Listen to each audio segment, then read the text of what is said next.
নমস্কার, কেমন আছেন সবাই? টিএসএল ব্লগসের নতুন এপিসোডে সবাইকে স্বাগত জানাই।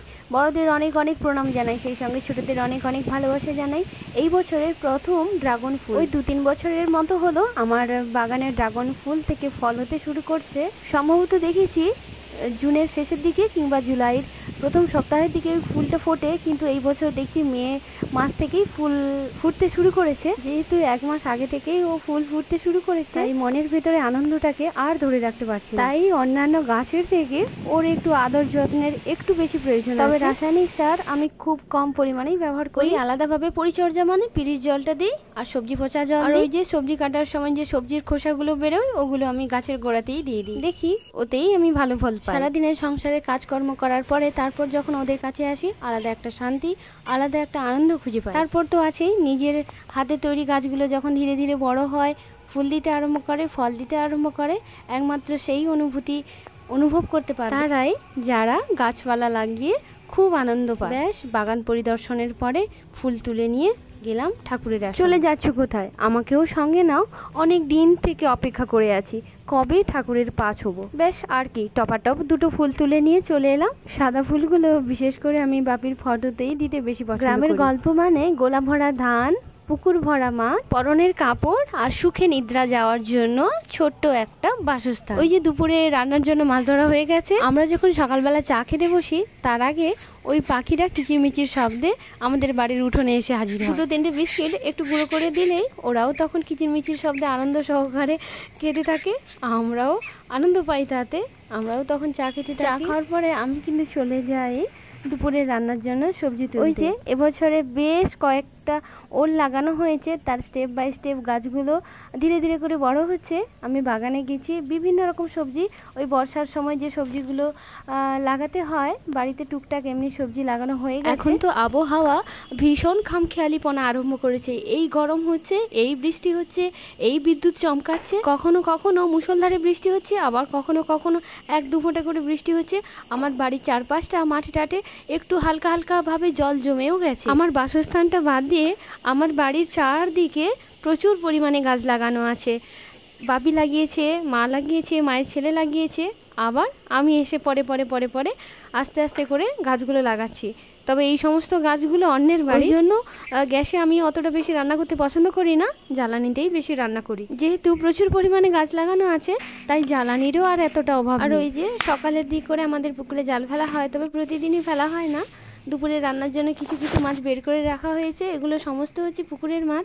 বৃষ্টি হয়েছিল ওই বৈশাখ জ্যৈষ্ঠ মাসের দিকে, রাতের বেলা যদি মুষলধারে বৃষ্টি হয় ওই কই মাছ, শোল মাছ, ল্যাটা মাছ ওগুলো কিন্তু বেয়ে অন্যত্র চলে যাবে, কিন্তু সেটা প্রচুর পরিমাণে বৃষ্টি হওয়া চাই, মুষলধারে বৃষ্টি যাকে বলি আমরা। ওই যে কই মাছগুলো দেখছো ওই 3-4টা মতো হবে, ওগুলো রাতের বেলা আমি ধরেছি। বাড়িতে থাকা বিভিন্ন রকম সবজি দিয়ে একটা হচপচ হয়েছে। তারপর ওই যে কচি কচি বেগুনগুলো গাছ থেকে আমি তুলে এনেছি, ওগুলো একটু মা বলছে যে বেগুন পোড়া করতে, ঢেঁড়স ভাজা হয়েছে। আর ওই কই মাছগুলো মা বলছে যে একটু ভাপা ভাপা করে, কই মাছগুলোকে আমি একটু হালকা করে একটু ডোপিট করে ভেজে নিয়েছি। তার কারণ হচ্ছে কই মাছ তুমি ভালো করে যতই ধোও না কেন একটু লালা লালা ভাব থেকেই যায়, এর জন্য একটু হালকা করে হবে। আর ওই যে কুলেখাড়া শাক আমি নিয়ে এসেছি, ওই শাকটা খেতে আমার তো ভীষণ ভালো লাগে। আর ওই কুলেখাড়া শাক আমাদের ভীষণ উপকারী একটি শাক, যেটা হচ্ছে হিমোগ্লোবিন তৈরি করতে আমাদের সাহায্য করে। মেয়েদের কিংবা ছেলেদের ওই শাকটা খাওয়া সবারই ক্ষেত্রে ভীষণভাবেই উপকারী। একবার কি হয়েছিল, পরীক্ষামূলকভাবে দেখেছি ওই শাকটা, কুলেখাড়া শাকটা কিন্তু হিমোগ্লোবিন তৈরি করতে সাহায্য করে। তার কারণ হচ্ছে আমার সহচরীর একবার 5-6 মতো হয়ে গেছিলো হিমোগ্লোবিনটা। ওই 15 দিন ওই থেতো করে রসটা খাওয়ার পরে ওর কিন্তু 2-3 পয়েন্ট বেড়ে গিয়েছিল হিমোগ্লোবিন। আমার একজন দাদার ছেলে, ও হচ্ছে একজন থ্যালাসেমিয়ার পেশেন্ট, ডাক্তারের ওষুধ তো খাচ্ছেই, তবে প্রতিদিন কিন্তু ওকে পরিমাণ মতো কুলেখাড়ার রস সকালবেলা থেতো করে ওকে খাওয়ানো হয়। তবে ডাক্তারের পরামর্শ মতো ডাক্তারের ওষুধও খাচ্ছে, তবে ও অনেকটাই এখন ভালো আছে। ওর বয়স এখন নয়, প্রায় 2 বছর 2.5 বছর মতো হলো। ওকে আর এখন মোটামুটি ব্লাড দিতে হচ্ছে না ঠাকুরের। আর ওই কয়েকদিন আগে ওই আচারগুলো আমি বানিয়ে রেখেছিলাম, ওই আচারে কিন্তু বেশি করে মিষ্টি দেওয়া হয়নি, এমনি টকটকই আছে। মায়ের কিন্তু এখন ওই আমচুরের টক খেলেই কিন্তু অ্যাসিড হয়ে যাচ্ছে, ওই ধরনের দেখেছি বেশ 2-3 বার হলো বাড়িতে, সেরকম অসুবিধে মানে এই ধরনের টকটা যে হচ্ছে দেখছি যে মায়ের কোনো অসুবিধে হচ্ছে না, কিংবা লেবু টক যদি রান্না করা হয় ততটা বেশি অসুবিধে হচ্ছে না। আমার বাড়িতে কিন্তু অত পরিমাণ বেশি টক হয় না, বা টকের গুণগত মানটা অনেকটাই টক থাকে না, মিষ্টি মিষ্টি টক থাকে। যেহেতু অনেক গরম পড়েছে তাই বারবার প্রতিদিনই ঝোল খেতে মনও চাইছে না। কুলেখাড়া শাক দিয়ে আলু দিয়ে একটা চচ্চড়ি হয়ে গেছে। তারপরে ওই যে মা বলছিল যে কই মাছটা যেভাবে রান্না করতে, আলু দিয়েছি, আদা দিয়েছি, পেঁয়াজ দিয়েছি, লঙ্কা বাটা দিয়েছি।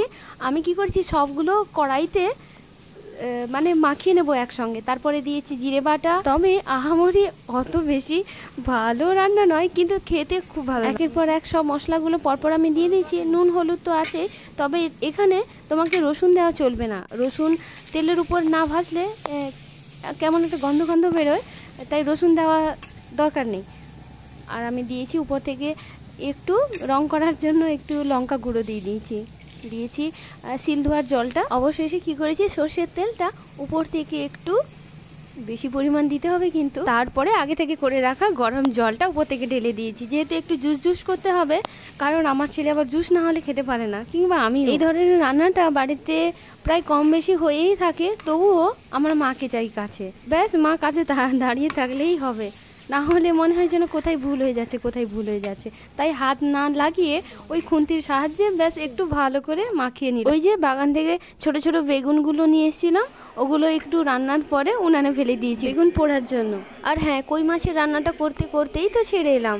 সবগুলো একসঙ্গে মাখিয়ে ঢাকা চাপিয়ে গ্যাসের উপর রেখে দাও, আধ ঘন্টা মতো ফুটবে। হ্যাঁ, ভীষণ স্লো আছে। ব্যাস আলুটা সেদ্ধ হয়ে গেলে, একটা সুন্দর গন্ধ বেরোলে গ্যাসটা তুমি বন্ধ করে দাও। থালাতে গরম গরম ভাত নাও, বেগুন মাখা নাও, ঢ্যাঁড়স ভাজা নাও, সবজি নাও, কুলেখাড়া শাকের চচ্চড়ি নাও, কই মাছের ভাপা নাও, আর নাও শেষ পাতে খেয়ে বেশি পরিমাণ জল খেয়ে ফ্যানটা চালিয়ে দুপুরে সুখে নিদ্রা যাও। এখানে সোনার থালা বললাম কেন, আমার ছেলে কাঁসার থালাকে বলে সোনার থালা। ও আবার সোনার থালাই ছাড়া খেতে চায়। এটা ছিল আরেকটা দিনের সকাল। গ্রাম্য ভাষায় আমরা ওকে বলি 10টার ফুল। আমাদের বাড়িতে প্রতিদিনের রান্নার জন্য যে সমস্ত সবজি আমার বাগানে থাকে, প্রায় ওই সকালবেলায় তোলা হয়, তারপরে চলে আসা হয় রান্না। যেমন আজ তোলা হয়েছে বেগুন, ঢ্যাঁড়স, কুন্দলি, শশা, তেলাকুচি, কাঁচা লঙ্কা আছে ওই ঝুড়ির নিচের দিকে।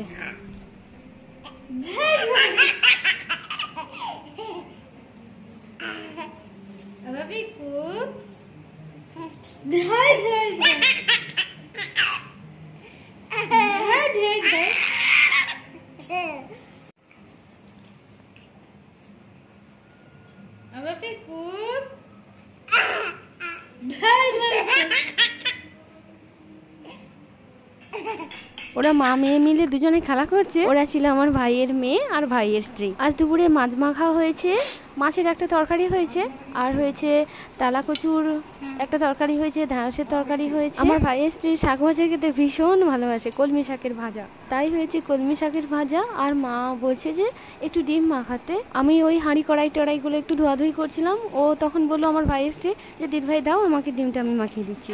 ও তখন ডিমটা রান্নার পরেই তো খাওয়া দাওয়া পর্ব। দুপুরে খাওয়া দাওয়ার পরে আমার বাড়ির তেমন কিছু একটা কাজ থাকে না, ওই জল ভরা থাকে, ঘর দর একটু ঝাঁটানো থাকে। যেমন বাড়িতে তত বেশি কাজ থাকে না, কাজ থাকে বাগানে, থাকে সবজি গাছের পরিচর্যা, ফুলের একটু পরিচর্যা, তারপরে থাকে ঘাস তোলা। তাই কয়েকদিন ভাবছি যে একটু শর্ট ভিডিও করব বিকেলের দিকটা, তাই একটু সাবান তৈরির প্রস্তুতি নিচ্ছিলাম। ওই শর্ট ভিডিওতেই সেটা দেওয়া। শুধু কি আর দুপুরে খেলে হবে, রাতের বন্দোবস্তটা কে করবে শুনি। তাই একটু পরোটা ভেজেছিলাম, একটু সিমাই করেছিলাম। কড়াইতে ঢালার পরে খুব স্লো আছে, কিন্তু আস্তে আস্তে করে লাল করে একটু ভেজে নিলে সিমাইটা খেতে খুব দারুণ লাগে। তবে আমি সিমাইতে জল দিইনি, একদম পুরো দুধেই করেছিলাম। আমাদের বাড়িতে তো প্রতিদিনই দুধ কেনা হয়, আর আমার বাবার বাড়িতে তো সারা বছরই দুধ থাকে, আর সবজি তো থাকেই ওদের বাড়িতে। আমার ভাই আমার বাড়িতে এলে সবজি তো আসবেই, সঙ্গে দুধটা অবশ্যই। পরোটাটা যে করেছিলাম ওতে আমি কিন্তু মাখিয়েছিলাম কারি পাতা, ধনে পাতা, একটু চিনি, নুন আর রিফাইন অয়েল। টপাটপ ভেজে নিলেই রেডি পরোটা। পঞ্চ ইন্দ্রিয়ের এক ইন্দ্রিয়কে আমি যখন তখন আবার কন্ট্রোল করতে পারি না, তাই মাকে জিজ্ঞেস না করে ভেজে ফেললাম হিংচে শাকের পকোড়া। তবে আমি খুব অল্প করেই ভেজেছিলাম, তার কারণ মিষ্টির সঙ্গে তেতোটা খুব একটা ভালো যায় না, বা খাওয়া রাতের বেলা মনে হয় আমার উচিত না। রাতের খাওয়ারের আগে ওগুলো ভেজে অল্প অল্প করে ওই একটা দুটো মতো করে আমি ভেজেছিলাম, ওই সবাই একটা একটা করেই। আমার ভাই আমার বাড়িতে এলে মা কী করে, ওই তেলাকচু পাতা, হিংচে শাক, থালকুনি শাক, ওগুলো ছোট ছোট পিপিতে করে বেঁধে দেয় আমার জন্য। আর হিংচে শাকের পকোড়াটা গরম গরম খেতেই ভালো লাগে। তবে হ্যাঁ, রাতেবেলা বয়স্ক বাবা মাদের কিন্তু